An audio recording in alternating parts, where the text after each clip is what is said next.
नमस्कार, बहुत स्वागत है आप सभी का। आप देख रहे हैं मध्य प्रदेश छत्तीसगढ़ में, आपके साथ ममता तिवारी। शुरुआत करते हैं खबरों की। मध्य प्रदेश में जोरदार बारिश से प्रदेश में बाढ़ जैसे हालात हैं। बारिश के स्कूलों का रियलिटी चेक किया गया। आज इसी मुद्दे पर हम रियलिटी चेक करेंगे। हमारे संवाददाता जगह जगह से आपके साथ जुड़ेंगे और रियलिटी चेक करेंगे। तो बारिश के बाद हालातों पर रियलिटी चेक आज हम करने जा रहे हैं। आज हम पहुंचे हुए हैं गरियाबंद जिले के देवभोग ब्लॉक अंतर्गत ऐसे कुछ स्कूलों में जहां पे रियलिटी चेक करना है। अभी बारिश के बाद स्कूल भवनों की हालत कितनी जर्जर है, वहां बच्चे बैठ के जर्जर भवनों पे अध्ययन कर रहे हैं, ये देखने आज हम पहुंचे हुए हैं। हम आज पहुंचे हुए हैं देवभोग ब्लॉक के बाणी गांव प्राथमिक शाला भवन पे, जहां पे आप तस्वीरों में साफ देख सकते हैं कि भवनों की हालत इतनी जर्जर है कि बच्चे अपने जान जोखिम में डालकर यहां शिक्षा का अलग जगा रहे हैं।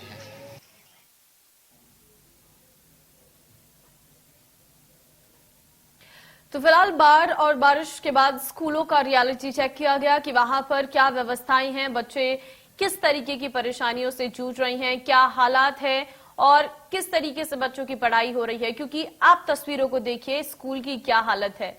स्कूल की जो छत है वहां से पानी टपकता है। वाड़ी गांव की ये तस्वीर आपको दिखा रहे हैं, जहां पर राजकीय प्राथमिक विद्यालय किल जर्जर हालतों से जूझ रहा है, वो आप बखूबी इन तस्वीरों के माध्यम से देख सकते हैं। पढ़ेगा इंडिया बढ़ेगा इंडिया का नारा तो दिया जाता है, लेकिन पढ़ने के लिए जो स्कूल होता है, उन स्कूलों की हालत कुछ यूं नजर आ रही है। आप तस्वीरों के माध्यम से देख सकते हैं। जब रियलिटी चेक किया गया तो ये तस्वीर देखकर हम दंग रह गए कि किस तरीके से स्कूलों की हालत है और क्या वहां पर व्यवस्थाएं हैं।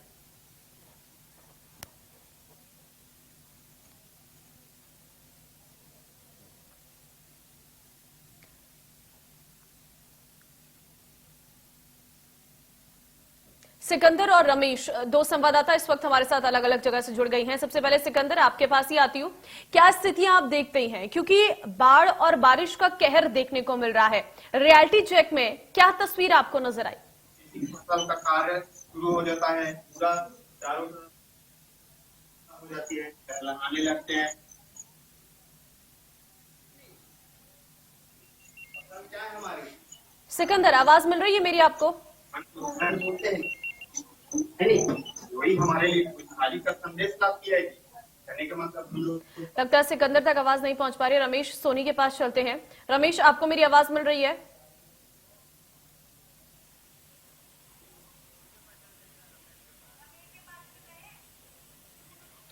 रमेश तक भी मेरी आवाज नहीं पहुंच रही है। दोनों संवाददाताओं से दोबारा जुड़ेंगे क्योंकि आवाज नहीं पहुंच पा रही है किन्हीं कारणों की वजह से। तो फिलहाल बाढ़ और बारिश के बाद जो हालात हैं उस पर हम रियलिटी चेक कर रही हैं कि आखिर बाढ़ और बारिश के बाद क्या स्थितियां हैं। क्योंकि दावे किए जाते हैं सरकार प्रशासन की तरफ से कि हमने पूरी व्यवस्थाएं की हैं, कोई भी दिक्कतें कहीं पर भी नजर नहीं आएंगी, लेकिन असलियत क्या है? क्या सचमुच सरकार जो दावे करती है वो जमीन पर होता भी है या नहीं होता है? क्योंकि तस्वीर तो ये बता रही है कि स्कूल की हालत जर्जर है। बच्चे ऐसे स्कूलों में पढ़ाई जान जोखिम में डालकर कर रही हैं। यहां तक कि कक्षाओं के अंदर तक बच्चों की पढ़ाई नहीं हो रही है क्योंकि पानी टपकता रहता है। बाहर स्कूल के ग्राउंड में बच्चों को पढ़ाया जा रहा है। ये रियलिटी चेक के दौरान कई तस्वीरें निकलकर सामने आई है। कुछ ऐसा ही हाल सड़कों का भी है। बारिश के बाद सड़कों में पानी भर जाता है, जिस वजह से लोगों को बहुत दिक्कतों का सामना करना पड़ता है।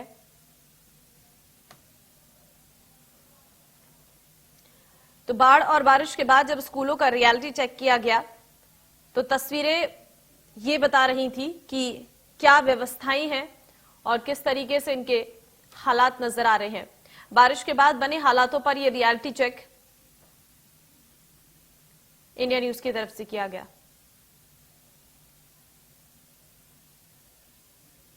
अमित चौरसिया संवाददाता रायपुर से इस वक्त हमारे साथ जुड़ गए हैं। अमित के पास चलते हैं। अमित, इंडिया न्यूज की खास मुहिम चल रही है, रियलिटी चेक, जिसमें हम कर रही हैं। स्कूलों के हालातों के बारे में आज रियलिटी चेक किया गया। बारिश के बाद क्या हालात आपको ग्रामीण इलाकों में खासकर देखने को मिलते हैं? चलिए, शहरी इलाकों में तो सरकार थोड़ा ध्यान देती भी है, लेकिन ग्रामीण इलाकों का क्या हाल है?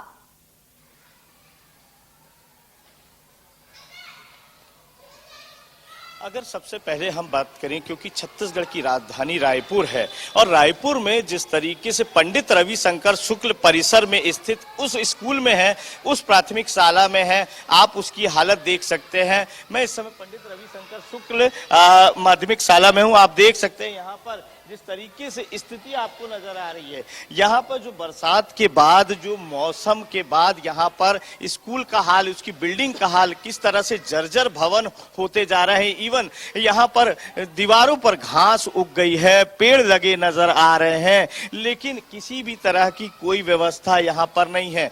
और चूंकि यदि अगर मैं बात करूं, कहीं ना कहीं आप पूरी जो भवनों की अगर जर्जरता की बात करेंगे तो पूरी तरह से जर्जर भवन है, एक तरह से खंडहर में तब्दील होते अब नजर आ रहे हैं। और बरसात का पानी यहाँ की कहानी खुद ब खुद बयां करता नजर आ रहा है। यहाँ पर जब पानी भरा होता है तो यहाँ घुटने घुटने तक पानी हो जाता है, जिसकी वजह से ये जो क्लास आप देख रहे हैं, ये जो क्लास है मैं आपके सामने, ये क्लास तक ये पानी पूरा भर जाता है। और कहीं ना कहीं बच्चों को यहाँ पर बैठने के लिए बेंच भी नहीं है, जिसकी वजह से बच्चों को गीले स्थान पर बैठना पड़ता है। आप देख सकते हैं किस तरह से यहाँ की स्थिति है। पूरी गीली जमीन है, पूरी गीली जमीन होने के बाद, जबकि राजधानी रायपुर का यह हाल है, तो आप सोच सकते हैं किस तरीके से यहाँ पर पूरे अगर भवन पे नजर दौड़ाई जाए तो कहीं ना कहीं यह पूरी तरह से खंडहर में तब्दील नजर आ रहा है। बच्चे परेशान हैं और जिस तरीके से यहाँ ठंडक में बच्चे बैठे हुए हैं, चूंकि बेंच वगैरह नहीं है, यहाँ पर जमीन पर बच्चे बैठे हुए हैं, तो यहाँ पर मौसम की मार ने न केवल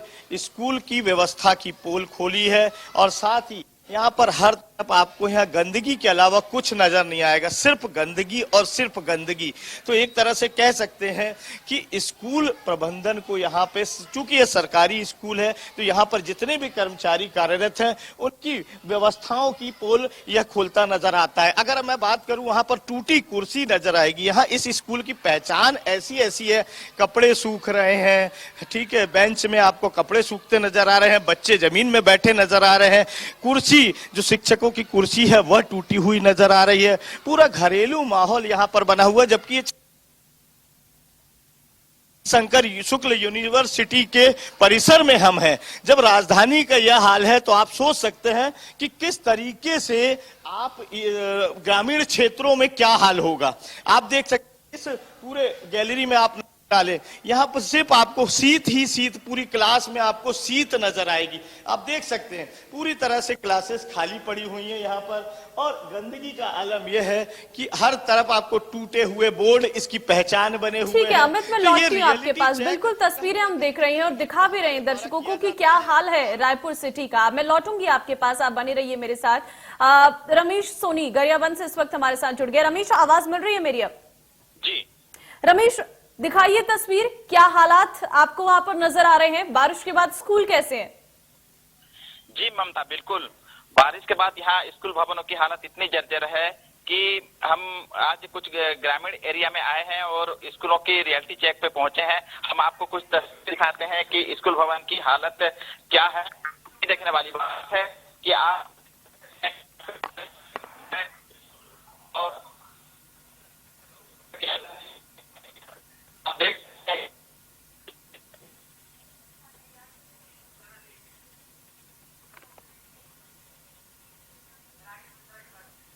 रमेश, शायद आपके नेटवर्क में दिक्कत है, आप जरा बाहर रह के इस बारे में हमको जानकारी दीजिए, मैं तब तक लौटूंगी आपके पास।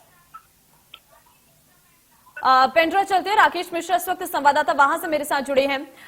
राकेश, पेंड्रा की अगर बात करें तो वहां पर स्कूल की क्या हालत आपको नजर आती है? जी निश्चित तौर पर मैं पहुंचा हूं मरवाही ब्लॉक के मालाडांड ग्राम पंचायत के स्कूल में, और आपको दिखाऊंगा कि स्कूल की हालत क्या है, किस तरह से बच्चे पढ़ाई करते हैं और किस तरह से टीचरों के साथ बच्चों को दिक्कतों का सामना करना पड़ता है। ये एक 8वीं क्लास का क्लास रूम है और मैं आपको दिखाऊंगा कि क्लास रूम की स्थिति क्या है, जिसको देख के अंदाजा लगाया जा सकता है कि शिक्षा विभाग कितना सजग है और किस तरह से बच्चों को पढ़ाया जाता है। देख पा रहे होंगे कि आप पूरे स्कूल है, उसका पूरा छत का जो प्लास्टर है वो गिर चुका है, जगह जगह से पूरे प्लास्टर गिर गए हैं और इन्हीं के बीच में बच्चे पढ़ने को मजबूर हैं। ये कहा जा सकता है कि जान जोखिम में डालकर बच्चे पढ़ने को मजबूर है, क्योंकि पिछले कई महीनों से इसकी शिकायत की गई है, लेकिन अभी तक किसी प्रकार की कोई कार्रवाई नहीं की गई, जिस वजह से ये स्कूल भवन की स्थिति ये है कि पूरे प्लास्टर गिर गया है, पूरा छत का जो प्लास्टर है वो गिरा हुआ है। और मैं आपको दूसरा क्लासरूम दिखाऊंगा कि दूसरे क्लासरूम में क्या स्थिति है। ये 7वीं क्लास का क्लासरूम है और इसको भी देख के आप अंदाजा लगा सकते हैं कि क्या स्थिति है क्लासरूम की। कि देख पाएंगे कि पूरा जो प्लास्टर है वो गिरा है, दूसरे क्लासरूम का भी पूरी तरह से छत जर्जर है। इसकी शिकायत भी ठीक है रमेश, अगर हो सके तो यहाँ पर जो शिक्षक मौजूद हैं उनसे जरा बात करिएगा और जानिएगा कि शिकायत के बाद भी आखिर समाधान क्यों नहीं हो रहा है, क्या दिक्कतें आ रही हैं स्कूल को सही करने में। शिक्षक से जरा बात करिए। पढ़ाया जा रहा है, 3 क्लास के बच्चों को एक साथ बैठाकर पढ़ाया जा रहा है, चूंकि क्लासरूम जो है वो टूट चुके हैं, पूरी तरह से प्लास्टर गिर गए हैं, जिसके चलते शिक्षक कहीं ना कहीं बच्चों को पढ़ाने के लिए एक हाल में बैठा लिए, बरामदे में बैठाए हैं और वहीं पे पढ़ाई की जा रही है। जी ठीक है, अध्यापक यहाँ पर मौजूद है, जरा उनसे बात करिए और पूछिए कि आखिर ऐसी हालत क्यों है। लगता है रमेश तक मेरी आवाज नहीं पहुंच पा रही है। रमेश, दोबारा आपसे जुड़ने की कोशिश करेंगे। फिलहाल गरियाबंद चलते हैं, वहां से भी हमारे संवाददाता लगातार हमारे साथ बने हुए हैं, उनके पास चलते हैं, रमेश के पास। रमेश, क्या हालात आपको वहां पर नजर आते हैं, क्योंकि स्कूल की आप तस्वीर हमें दिखा रहे थे रमेश सोनी। अध्यापकों से भी बात करिएगा और थोड़ा नेटवर्क वीक है तो इसलिए एक जगह पर रहकर हमें जानकारी दीजिए। जी ममता जी, मैं बताना चाहता हूँ, आपने तस्वीरों में साफ तौर पे देखा कि यहाँ की बिल्डिंग कितने जर्जर है। बच्चे जान जोखिम में डाल के यहाँ पे शिक्षा का अलग जगा रहे हैं। यहाँ पे हमारे शिक्षक मौजूद हैं, उनसे हम बात करना चाहते हैं कि किन किन को इन्होंने शिकायत की है, ये जानने मेरे लिए जरूरी है। जी बताएंगे सर, आप बिल्डिंग की हालत इतनी जर्जर है, बच्चे जान जोखिम में डाल के आप लोग को भी दिक्कत हो रहा है और बच्चों को भी दिक्कत हो रहा है, किन किन को शिकायत की है आपने?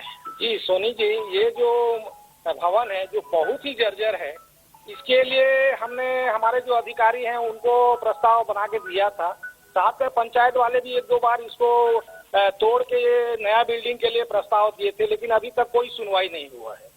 और यहाँ बच्चे, अब हम लोग क्या है, 3 स्कूल है इस कैंपस में, तो कम से कम दर्ज संख्या 200 से ज्यादा है। और हम लोग जो अतिरिक्त भवन है उसमें लघु मरम्मत करके बच्चों को बिठा रहे हैं। यदि ये मूल शाला बन जाता तो बच्चों के लिए और भी बैठने के लिए सुविधा होता, हम लोग के लिए भी अच्छा होता। तो सर, शासन प्रशासन से आपने शिकायत की है, कब तक ये बिल्डिंग अलॉट कराने के या इस जर्जर भवन को रिपेयरिंग करने के लिए उन्होंने बोला है? नहीं, अभी तक तो हमारे पास ऐसा कोई नहीं आया है सर, आदेश वगैरह कुछ भी नहीं आया है, सूचना कुछ भी नहीं मिला है। लेकिन हम लोग बार बार देते ही रहते हैं सर, बीच बीच में अपने अधिकारी जो हैं उनको प्रस्ताव बना के स्कूल की ओर से भी देते रहते हैं और पंचायत वालों को भी हम लोग जो बार बार उनको बोलते रहते हैं। सर, इसमें एक क्लास में 3-3 कक्षाएं को संचालित किया जाता है, इसमें बच्चों को पढ़ाने में कितनी दिक्कत होती है? दिक्कत तो होना ही है सर, स्वाभाविक है दिक्कत होगा। एक ही के रूम में 3-3, 4-4 क्लास बिठा के पढ़ा रहे हैं, माने तो होना ही होना है सर दिक्कत। जी ममता जी, ये बता रहे हैं इनकी शिकायत हर महीने के किया जाता है, पर शासन प्रशासन इसकी ओर ध्यान भी नहीं दे रहा है और बच्चे को जो पढ़ाने का एक कमरे में 3-3 क्लास को संचालित किया जाता है, जिसमें बच्चों को पढ़ाने में शिक्षकों। जाहिर रमेश, बातों से साफ तौर पर टीचर्स के लग रहा है कि उन्हें कितनी मुश्किलों का सामना करना पड़ रहा है। मैं लौटती हूँ आपके पास, बनी रहिए मेरे साथ। अमित के पास चलते हैं। अमित, आपने तो एक स्कूल की हालत ये दिखाई है, सरकारी स्कूल की, कितने ऐसे और स्कूल होंगे? क्योंकि सरकारी स्कूलों का दावा सरकार करती है कि हम उन्हें बहुत सही कर रहे हैं, लेकिन आप हकीकत क्या देखते हैं?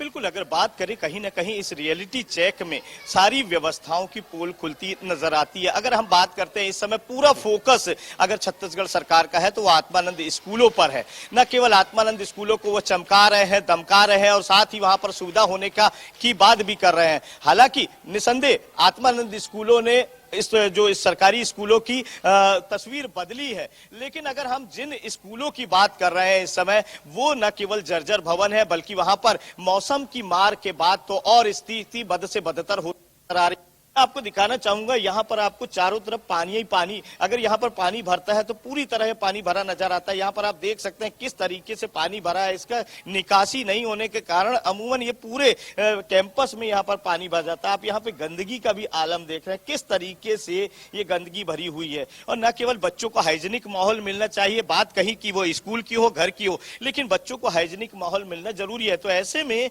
न केवल यहाँ पर पानी भरा होने के कारण, और सबसे बड़ी चीज है, आप इस सिंक को देखिए, ये सिंक अपनी कहानी खुद कहता नजर आ रहा है। बच्चा यहाँ तक पहुंच नहीं सकता है। तो इस तरीके से आप देख रहे हैं क्या व्यवस्था। बिल्कुल अमित, और ऊपर से इस वक्त छत्तीसगढ़ में डेंगू का कहर भी लगातार बरप रहा है, और ये स्थितियां देखकर यही लगता है कि बच्चे भी इससे ग्रसित ना हो जाएं, क्योंकि तस्वीर बहुत खतरनाक है और भयानक है। सरकार को इस पर अमल जरूर करना चाहिए। मैं लौटती हूँ आपके पास, भोपाल चलते हैं। ब्रजेश जैन इस वक्त मेरे साथ वहां से जुड़े हैं।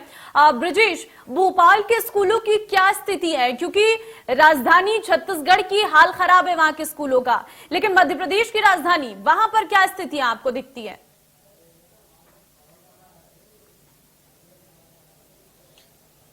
देखिए, सरकारी स्कूल ही नहीं बल्कि सरकारी जो इमारतें हैं उनका भी बुरा हाल है। यहाँ एक स्कूल है और कुछ इमारतें हैं। पहले मैं एक इमारत दिखाता हूँ। देखिए, BHEL का इलाका है। BHEL यानी भारत हेवी इलेक्ट्रिकल लिमिटेड, जो एक नवरत्न कंपनी है भारत सरकार की, उसके एम्प्लॉयज के लिए कॉलोनीज बनाई गई थी। लेकिन देखिए यहाँ पर क्या हालत है, पूरे के पूरे जो बिल्डिंग्स हैं, जो ब्लॉक्स हैं, जो क्वार्टर्स हैं, वो कंडम घोषित कर दिए गए थे, लेकिन उनके नीचे अभी भी बच्चे खेलते हुए नजर आ रहे हैं। पूरी की पूरी बिल्डिंग टूट रही है, पूरी की पूरी इमारतें कह सकते हैं ईंटें उनकी गिर रही हैं। इस स्थिति में है कि कभी भी धराशायी हो सकती हैं। लेकिन यहाँ इनकी सुरक्षा के लिए या इनको खत्म करने के लिए कोई व्यवस्था नहीं की गई है। दूसरी ओर मैं आपको दिखाता हूं कुछ और बिल्डिंग्स और स्कूल भी दिखाऊंगा मैं आपको। देखिए, एक स्कूल यहाँ पर मौजूद है। ये भी कंडम बिल्डिंग को रिनोवेट करके ही बनाया गया है। हालांकि बिल्डिंग को रिजेक्ट जो BHEL प्रशासन है उसकी तरफ से पहले ही कर दिया गया है, लेकिन फिर भी यहाँ सरकारी स्कूल जो है वो एक बिल्डिंग में चल रहा है। बाहर से स्कूल जरूर चमक रहा है, लेकिन अंदर से वही हालात है ये जो इन बिल्डिंगों की है, क्योंकि इन बिल्डिंग्स की एज जो है, लाइफ जो है वो खत्म हो चुकी है। इन पर रेड मार्क लगे हैं, लेकिन फिर भी दूसरी तरफ देखिए, कब्जा करके लोग जो हैं वो इन क्वार्टर्स में रह रहे हैं। कभी भी कुछ बड़ी घटना हो सकती है। ऊपर देखिए, खिड़की टूटी हुई है, छत डैमेज है, इसके बावजूद नीचे रहवासी बड़ी संख्या में यहाँ आसपास के लोग इन क्वार्टर्स पर कब्जा करके अवैध रूप से रह रहे हैं। हालांकि इन्हें हटाने की कोशिश भी नहीं की गई है कभी, और इन स्कूल को शिफ्ट करने की कोशिश भी नहीं की गई है। तो समझ सकते हैं कि स्थानीय प्रशासन कितना लापरवाह है, और जो BHEL प्रशासन है खासतौर से, वो इनकी जान की कोई हिफाजत नहीं कर रहा है। बच्चे लगातार यहाँ से स्कूल जाते हैं, लेकिन इमारतों का यही हाल है। जैसा मैंने बताया, आसपास की बिल्डिंग्स है, वैसे ही ये इमारत है। आए दिन ये देखिए बच्चे स्कूल जा रहे हैं। आए दिन इमारत में जो है जब बारिश होती है तो 6 इंच से 1 फीट तक पानी भर जाता है। घास जो है आसपास मैदानों में उगी हुई है, गंदगी के चारों तरफ अंबार है, गंदा पानी जमा है जिसमें मच्छर और कीटाणु पनप रहे हैं, लेकिन इनको दुरुस्त करने का, साफ सफाई का कोई ध्यान नहीं दिया जा रहा है। और यही वजह है कि लगातार डेंगू जैसी बीमारियां भोपाल में पनपने लगी हैं, और साथ ही जो कंडम बिल्डिंग्स हैं उसको लेकर भी लोगों की जान जो है वो जोखिम में रहती है लगातार। जी बिल्कुल, लापरवाही साफ तौर पर हम प्रशासन की कहें तो ब्रजेश यहाँ पर नजर आ रही है, क्योंकि जो रेड जोन में घोषित एरिया है, अगर वहां पर भी रहवासी रहेंगे तो स्थितियां खराब हो सकती है। लेकिन रेड जोन होने के बावजूद यहाँ पर लोग रह रही हैं, उन पर भी सवाल उठता है ब्रजेश।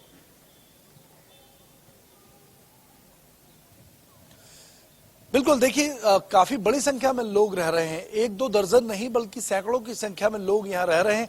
हालांकि BHEL के जो एम्प्लॉय यहाँ रहते थे उन्हें पहले ही सुरक्षित जगहों पर शिफ्ट किया गया है। लगभग 7-8 साल पहले ये पूरी बिल्डिंग कंडम घोषित कर दी गई थी, लेकिन इन बिल्डिंग्स को तोड़कर इनका मलबा हटाने के कोई प्रबंध यहाँ नहीं किए गए।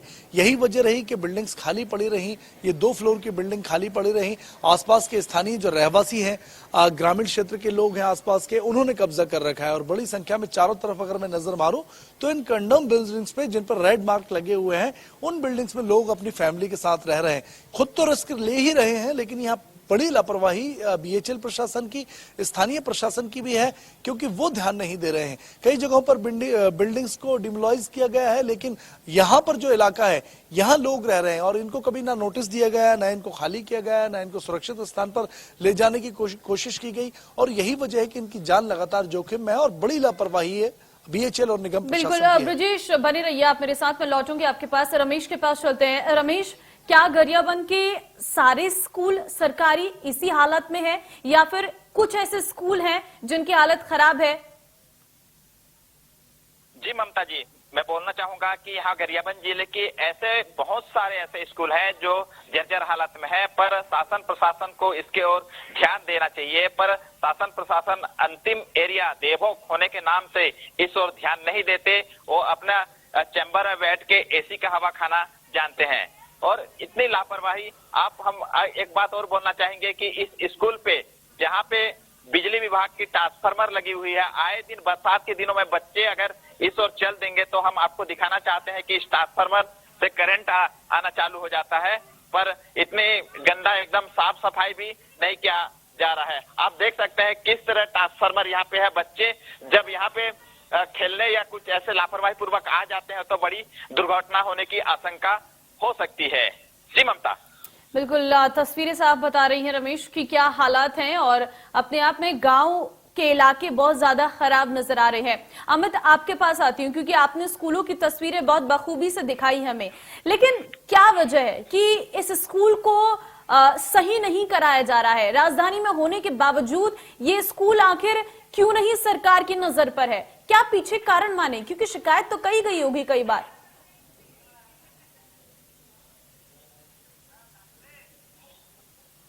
कहीं ना कहीं ममता, ये सभी जानकारी में आला अधिकारियों के है, शिक्षा विभाग के हर आला अधिकारी को यहाँ के भवनों की जानकारी है। लेकिन इसके बावजूद इस समय जैसा कि मैंने कहा कि सिर्फ और सिर्फ आत्मानंद स्कूलों पर फोकस नजर आ रहा है। तो ऐसे में मुख्यमंत्री के ड्रीम प्रोजेक्ट आत्मानंद को पूरा करने के लिए पूरा शिक्षा विभाग जुटा हुआ है, लेकिन जो दूसरे जर्जर भवन है उनकी तरफ कोई ध्यान नहीं दिया जा रहा। तो ये सबसे बड़ी एक कहीं ना कहीं लापरवाही नजर आती है, क्योंकि बच्चे जिस तरीके से आपने देखा जमीन में बैठे हुए हैं, पूरी जमीन शीत से भरी हुई है क्योंकि पानी क्लास तक भरा था।